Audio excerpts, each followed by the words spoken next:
ಪ್ರಧಾನಮಂತ್ರಿ ಆವಾಸ ಯೋಜನೆಯ ಮತ್ತೊಂದು ಹೊಸ ಅಪ್ಡೇಟ್ಗೆ ಎಲ್ಲರಿಗೂ ಸ್ವಾಗತ ಸ್ನೇಹಿತರೆ ಪ್ರಧಾನಮಂತ್ರಿ ಆವಾಸ ಯೋಜನೆ ಪ್ರಾರಂಭ ಆಗಿದ್ದು ಅದಕ್ಕೆ ಬೇಗನೆ ನೀವು ಕೂಡ ಈಗ ಬೇಗನೆ ಅರ್ಜಿಯನ್ನು ಸಲ್ಲಿಸಬಹುದಾಗಿದೆ ಸ್ನೇಹಿತರೆ. ನೋಡಿ ಸ್ನೇಹಿತರೆ, ಸ್ವಂತ ಮನೆ ಕಟ್ಟಲು ಕೇಂದ್ರ ಸರ್ಕಾರದಿಂದ ಏನು ಮಾಡಿ ಸ್ನೇಹಿತರೆ, 1 ಲಕ್ಷ ಸ್ನೇಹಿತರೆ ನಿಮಗೆ ರೂಪಾಯಿಯನ್ನು ಪಡೆಯಲು ನಿಮಗೆ ಒಂದು ಅರ್ಜಿಯನ್ನು ಸಲ್ಲಿಸುವ ಪ್ರಧಾನಮಂತ್ರಿ ಆವಾಸ ಯೋಜನೆಯನ್ನು ಜಾರಿ ಮಾಡಿದ್ದಾರೆ ಸ್ನೇಹಿತರೆ. ಸಂಪೂರ್ಣವಾದ ಮಾಹಿತಿಯನ್ನು ವಿಡಿಯೋದಲ್ಲಿ ತಿಳಿಸ್ಕೊಡ್ತೇನೆ. ವಿಡಿಯೋನ ಸ್ಕಿಪ್ ಮಾಡದೆ ಕೊನೆಯವರೆಗೆ ವೀಕ್ಷಿಸಿ ಸ್ನೇಹಿತರೆ.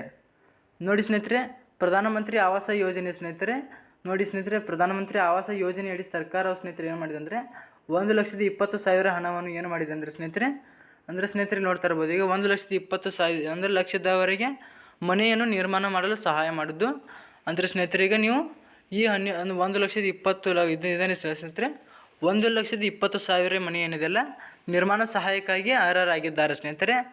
ಸಂಪೂರ್ಣವಾಗಿ ವಿಡಿಯೋದಲ್ಲಿ ತಿಳಿಸ್ಕೊಡ್ತೀನಿ. ವಿಡಿಯೋನ ಸ್ಕಿಪ್ ಮಾಡದೆ ಕೊನೆಯವರೆಗೆ ವೀಕ್ಷಿಸಿ ಸ್ನೇಹಿತರೆ. ಅದೇ ರೀತಿ ಹೊಸಬರಾಗಿ ಯಾರಾದರೂ ವಿಡಿಯೋ ನೋಡ್ತಾ ಇದ್ದಾರೆ ಅಂದರೆ ನಮ್ಮ ಚಾನಲ್ ಸಬ್ಸ್ಕ್ರೈಬ್ ಮಾಡ್ಕೊಳ್ಳಿ ಮತ್ತು ಪಕ್ಕದಲ್ಲಿರ್ತಕ್ಕಂಥ ಒಂದು ಬೆಲ್ಲೈಕನ್ನು ಆಲ್ ಅಂತ ಪ್ರೆಸ್ ಮಾಡ್ಕೊಳ್ಳಿ ಸ್ನೇಹಿತರೆ. ನಾವು ಯಾವುದೇ ಒಂದು ಹೊಸ ವಿಡಿಯೋ ಅಪ್ಲೋಡ್ ಮಾಡಿದರೆ ನೋಟಿಫಿಕೇಶನ್ ಮುಖಾಂತರ ಬಂದು ತಲುಪುತ್ತೆ ಸ್ನೇಹಿತರೆ. ಬನ್ನಿ ಸ್ನೇಹಿತರೆ, ವಿಡಿಯೋ ಶುರು ಮಾಡೋಣ. ನಿಮ್ಮ ಹೆಸರು ಅಂದರೆ ಸ್ನೇಹಿತರೆ, ನಿಮ್ಮ ಹೆಸರು ಫಲಾನುಭವಿಗಳ ಪಟ್ಟಿಯಲ್ಲಿದೆ ಎಂದು ತಿಳಿಯೋದು ಹೇಗೆಂದು ಸಂಪೂರ್ಣವಾಗಿ ಇಡೀ ವಿಡಿಯೋದಲ್ಲಿ ತಿಳಿಸ್ಕೊಡ್ತೀನಿ. ವಿಡಿಯೋನ ಸ್ಕಿಪ್ ಮಾಡದೆ ಕೊನೆಯವರೆಗೆ ವೀಕ್ಷಿಸಿ ಸ್ನೇಹಿತರೆ. ನೋಡಿ ಸ್ನೇಹಿತರೆ, ಪ್ರಧಾನಮಂತ್ರಿ ಆವಾಸ ಯೋಜನೆ ಎಂಬುದು ಭಾರತ ಸರ್ಕಾರದ ಅಂದರೆ ಈಗ ನಮ್ಮ ಪ್ರಧಾನಮಂತ್ರಿಯವರು ನರೇಂದ್ರ ಮೋದಿ ಅವರು ಏನು ಮಾಡಿದ್ದಾರಪ್ಪ ಅಂತಂದರೆ ಈ ಯೋಜನೆಯನ್ನು ಜಾರಿಗೆ ತಂದಿದ್ದಾರೆ. ಏಕೆಂದರೆ ಸ್ನೇಹಿತರೆ, ಬಡ ಕುಟುಂಬಗಳಿಗೆ ಮತ್ತು ಅಂದರೆ ಈಗ ಏನಿದೆಲ್ಲ ಕೆಳವರ್ಗದವರಿಗೆ ಮತ್ತು ಕೂಲಿನಾಲಿಕರಿಗೆ ಇದು ಬಡವರಿಗೆ ಮತ್ತು ಸಹಾಯಕವಾಗಿದೆ ಎಂದು ಹೇಳ್ಬೋದಾಗಿದೆ ಸ್ನೇಹಿತರೆ. ಆರ್ಥಿಕವಾಗಿ ದುರ್ಬಲ ವರ್ಗದ ಅಂದರೆ ಸ್ನೇಹಿತರೆ ಮತ್ತು ಕಡಿಮೆ ಆದಾಯ ಗುಂಪುಗಳು ಸ್ನೇಹಿತರೆ, ಅಂಥವ್ರಿಗೆ ಈಗ ಕೈಗಟ್ಟುವ ವಸತಿ ಒದಗಿಸುವ ಉದ್ದೇಶವನ್ನು ಹೊಂದಿದೆ ಸ್ನೇಹಿತರೆ. 2022 ವೇಳೆಗೆ ಎಲ್ಲರಿಗೂ ವಸತಿ ಎಂಬ ನಿಟ್ಟಿನಲ್ಲಿ ಈ ಯೋಜನೆಯನ್ನು ಪ್ರಾರಂಭಿಸಲಾಯಿತು. ಏನಂದರೆ ಸ್ನೇಹಿತರೆ, PM ಅಂದರೆ PM ಆವಾಸ ಯೋಜನೆ ಅಂತ ಸ್ನೇಹಿತರೆ.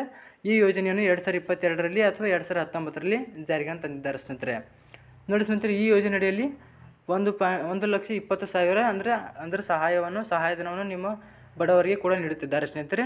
ನೋಡಿ ಸ್ನೇಹಿತರೆ, 2024 ಯೋಜನೆ ಸವಾಲುಗಳು ಸ್ನೇಹಿತರೆ. ಪ್ರಧಾನಮಂತ್ರಿ ಆವಾಸ ಯೋಜನೆಯು 2024 ಕೂಡ ಇನ್ನಷ್ಟು ಬದಲಾವಣೆ ಮತ್ತು ಸುಧಾರಣೆಯೊಂದಿಗೆ ಬಂದಿದೆ ಸ್ನೇಹಿತರೆ. ಇದರಲ್ಲಿ ಅರ್ಜಿದಾರರು ಮತ್ತು ಮನೆ ನಿರ್ಮಾಣಕ್ಕಾಗಿ ಅರ್ಜಿಯನ್ನು ಸಲ್ಲಿಸಬಹುದಾಗಿದೆ ಮತ್ತು ಹಣಕಾಸಿನ ನೆರವನ್ನು ಪಡೆಯುತ್ತಾರೆ. ನಗರದ ಪ್ರದೇಶ ಸ್ನೇಹಿತರೆ ಫಲಾನುಭವಿಗಳಿಗೆ ಗುಡ್ ನ್ಯೂಸನ್ನು ಕೊಟ್ಟಿದ್ದಾರೆ ಸ್ನೇಹಿತರೆ. ನೋಡಿ ಸ್ನೇಹಿತರೆ, ಮತ್ತು ಬಡವರಿಗೆ ರೈತರಿಗೆ ಕೇಂದ್ರ ಸರ್ಕಾರದಿಂದ ಒಂದು ಗುಡ್ ನ್ಯೂಸನ್ನು ಕೊಟ್ಟಿದ್ದಾರೆ ಸ್ನೇಹಿತರೆ. 1,20,000ದಿಂದ ಮತ್ತು 1,20,000ದಿಂದ ಮತ್ತು 2,67,00,000ದಷ್ಟು ಸಹಾಯಧನವನ್ನು ಪಡೆಯಬಹುದು ಎಂದು ಆರ್ಥಿಕವಾಗಿ ಈಗ ನಮ್ಮ ಪ್ರಧಾನಮಂತ್ರಿಯವರು ನರೇಂದ್ರ ಮೋದಿ ಅವರು ತಿಳಿಸಿದ್ದಾರೆ ಸ್ನೇಹಿತರೆ. ದುರ್ಬಲ ವರ್ಗಗಳಿಗೆ ವಸತಿ ನಿರ್ಮಿಸಲು ಬಹುದೊಡ್ಡ ಒಂದು ಸವೆಯೋಲೆ ಆಗಬಹುದೆಂದು ಇದಕ್ಕೆ ಪ್ರಮುಖ ಅಂಶಗಳನ್ನು ತಿಳಿಸಿದ್ದಾರೆ ಸ್ನೇಹಿತರೆ. ಅದೇ ರೀತಿ ಹೊಸಬರಾಗಿ ಯಾರು ವಿಡಿಯೋ ನೋಡ್ತಾ ಇದ್ದಾರೆ ನಮ್ಮ ಚಾನಲ್ ಸಬ್ಸ್ಕ್ರೈಬ್ ಮಾಡ್ಕೊಳ್ಳಿ ಮತ್ತು ಪಕ್ಕದಲ್ಲಿರ್ತಕ್ಕಂಥ ಒಂದು ಬೆಲ್ ಐಕನ್ನ ಆಲ್ ಅಂತ ಪ್ರೆಸ್ ಮಾಡ್ಕೊಳ್ಳಿ ಸ್ನೇಹಿತರೆ. ನಾವು ಯಾವುದೇ ಒಂದು ಹೊಸ ವಿಡಿಯೋ ಅಪ್ಲೋಡ್ ಮಾಡಿದರೆ ನೋಟಿಫಿಕೇಶನ್ ಮುಖಾಂತರ ಬಂದು ತಲುಪುತ್ತೆ ಸ್ನೇಹಿತರೆ. ನೋಡಿ ಸ್ನೇಹಿತರೆ, ಅದೇ ರೀತಿ ವಿಡಿಯೋನ ಸ್ಕಿಪ್ ಮಾಡಿದೆ ಕೊನೆಯವರೆಗೆ ವೀಕ್ಷಿಸಿ ಸ್ನೇಹಿತರೆ. ಬನ್ನಿ ಸ್ನೇಹಿತರೆ, ಹಣಕಾಸಿನ ನೆರವು ಫಲಾನುಭವಿಗಳಿಗೆ 1,20,000 ಅಂದರೆ ವಸತಿ ಯೋಜನೆಗೆ ಹಣವನ್ನು ಸಹಾಯಧನವಾಗಿ ನೀಡುತ್ತಿದ್ದಾರೆ ಸ್ನೇಹಿತರೆ. ವಸತಿಗೆ ಶೇಕಡಾ 6.5% ಬಡ್ಡಿ ದರದಲ್ಲಿ ಸಾಲ ಮತ್ತು ಈ ಯೋಜನೆ ಬಡ್ಡಿ ದರದಲ್ಲಿ ಏನು ಮಾಡ್ತಿದ್ದಾರೆ ಸ್ನೇಹಿತರೆ ಅಂದರೆ ವಿನಾಯಿತಿ ಲಭ್ಯವಿದೆ ಸ್ನೇಹಿತರೆ.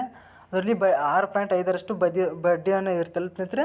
ಕಡಿತದಿಂದ ಮನೆ ಸಾಲ ಕಡಿಮೆ ಪ್ರಮಾಣದಲ್ಲಿ ತೀರಿಸಲಾಗುತ್ತದೆ ಎಂದು ಅಂದರೆ ಪ್ರಧಾನಮಂತ್ರಿಯವರು ಈ ಒಂದು ಸಭಾಂಗಣದಲ್ಲಿ ತಿಳಿಸಿದ್ದಾರೆ ಸ್ನೇಹಿತರೆ. ನೋಡಿ ಸ್ನೇಹಿತರೆ, ಮನೆಯ ಗುಣಮಟ್ಟ ಸ್ನೇಹಿತರೆ ಅಂದರೆ ಫಲಾನುಭವಿಗಳಿಗೆ ದೀರ್ಘಾವಧಿಯ ಮತ್ತು ಸುರಕ್ಷಿತ ಮತ್ತು ಬಾಳಿಕೆ ಬರುವ ಮನೆ ನಿರ್ಮಾಣದ ಅವಕಾಶವನ್ನು ನೀಡಲಾಗುತ್ತದೆ ಎಂದು ಏನು ಮಾಡಿದ್ದಾರಪ್ಪ ಅಂತಂದರೆ ನಮ್ಮ ಪ್ರಧಾನಮಂತ್ರಿಯವರು ತಿಳಿಸಿದ್ದಾರೆ ಸ್ನೇಹಿತರೆ. ಇದೇ ಒಂದು ಏನಂತಂದರೆ ಸ್ನೇಹಿತರೆ, ಪ್ರಧಾನಮಂತ್ರಿ ಅಂದರೆ PM ಕಿಸಾನ ಮತ್ತು ಪ್ರಧಾನಮಂತ್ರಿ ಆವಾಸ ಯೋಜನೆ ಅಂತ ಸ್ನೇಹಿತರೆ. ಫಲಾನುಭವಿಗಳಿಗೆ ಪಟ್ಟಿಯಲ್ಲಿ ಹೆಸರು ಪರಿಶೀಲಿಸುವುದು ಹೇಗೆಂದರೆ, ಈ ಯೋಜನೆಗೆ ನೋಂದಾಯಿಸಿದ ಫಲಾನುಭವಿಗಳು ತಮ್ಮ ಹೆಸರುಗಳು ಇತ್ತೀಚಿನ ಪಟ್ಟಿಯಲ್ಲಿ ಸರಿ ಇದೆ ಎಂದು ಆನ್ಲೈನ್ನಲ್ಲಿ ಸುಲಭವಾಗಿ ಪರಿಶೀಲಿಸಬಹುದು ಸ್ನೇಹಿತರೆ. ಈ ಪ್ರಕ್ರಿಯೆ ನಿಜಕ್ಕೂ ಸರಳವಾಗಿದ್ದು ಸ್ನೇಹಿತರೆ, ನೀವು ನಿಮ್ಮ ಹೆಸರನ್ನು ಕೆಲವು ಹಂತಗಳಲ್ಲಿ ಪರಿಶೀಲಿಸಬಹುದಾಗಿದೆ ಸ್ನೇಹಿತರೆ. ಹಂತದ ವರ್ಗ ಸ್ನೇಹಿತರೆ ಅಂದರೆ ಪ್ಯಾಮ್ ಅಧಿಕೃತ ವೆಬ್ಸೈಟ್ಗೆ ಭೇಟಿ ನೀಡಿ ಸ್ನೇಹಿತರೆ. ನೀವು ಪ್ಯಾಮೀಸ್ ಗೋವಿನ್ ಅಂತ ಇರುತ್ತೆ, ಅಲ್ಲಿ ನೀವು ಕ್ಲಿಕ್ ಮಾಡಿದ್ರೆ ಸಾಕು ನಿಮಗೆ ನಿಮ್ಮ ಹೆಸರು ಆ ಪಟ್ಟಿಯಲ್ಲಿದೆ ಅಂತ ಎಲ್ಲ ಸಂಪೂರ್ಣವಾಗಿ ತಿಳಿಸ್ಕೊಡ್ತಾರೆ ಸ್ನೇಹಿತರೆ. ಅದಕ್ಕಾಗಿ ಸ್ನೇಹಿತರೆ, ನೀವು ವರದಿ ವಿಭಾಗವನ್ನು ಹುಡುಕಿ ಔಟ್ಸ್ಟಾಪ್ಟ್ ಅಂತ ಆಯ್ಕೆಯನ್ನು ಆರಿಸಿ ಸ್ನೇಹಿತರೆ. ಅವಾಗ ಸಮಾಜದ ಲೆಕ್ಕಪಕ್ಕ ವರದಿಗಳನ್ನು ಆಯ್ಕೆ ಮಾಡಿ ಹೆಚ್ಚು ಆಯ್ಕೆ ಮಾಡಿ ಸ್ನೇಹಿತರೆ.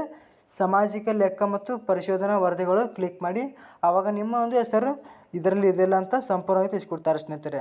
ನೋಡಿ ಸ್ನೇಹಿತರೆ, PM ಆವಾಸ ಯೋಜನೆ ಏನಿದೆಯಲ್ಲ 2019ರಿಂದ 19ರಲ್ಲಿ ಈ ಯೋಜನೆ ಜಾರಿಗೆ ತರಲು ಪ್ರಯತ್ನ ಪಟ್ಟಿದ್ದರು. 2022ರಲ್ಲಿ ಜಾರಿಯಾಗಿದ್ದು ಸ್ನೇಹಿತರೆ.